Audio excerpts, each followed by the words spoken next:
एक अंडा चूजे की कहानी। एक गांव में एक किसान रहता था। एक बार उसे कहीं से बांस का एक अंडा मिला। उसने वह अंडा मुर्गी के अंडे के साथ रख दिया। मुर्गी उस अंडे को अन्य अंडों के साथ सेने लगी। कुछ दिनों में मुर्गी के अंडे में से चूजे निकल आए और बांस के अंडे में से बांस का बच्चा। बांस का बच्चा चूजों के साथ पलने लगा। वो चूजों के साथ खाता पीता खेलता इधर उधर फुदकता बड़ा होने लगा।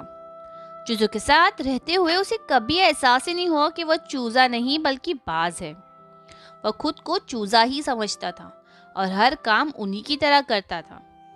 जब उड़ने की बारी आई तो अन्य चूजों के देखा देखी वह भी थोड़ी ही ऊंचाई तक उड़ा और फिर वापस जमीन पर आ गया।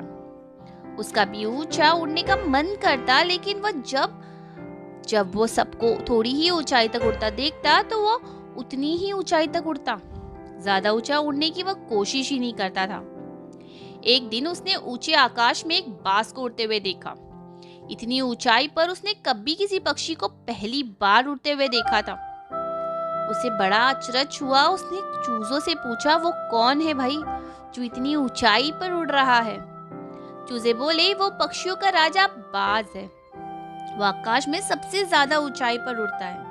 कोई दूसरा पक्षी उसकी बराबरी नहीं कर सकता। यदि मैं भी उसके जैसा उड़ना चाहूँ तो? बाज के पूछा। कैसी बात करते हो? मत भूलो तुम एक चूजे हो। चाहे कितनी ही कोशिश कर लो, बाज जितना नहीं उड़ पाओगे। इसलिए व्यर्थ में ऊंचा उड़ने के बारे में मत सोचो। जितना उड़ सकते हो उतने में ही खुश रहो। चूजे बोले। बाज ने ये बात मान ली और कभी ऊंचा उड़ने की कोशिश ही नहीं की।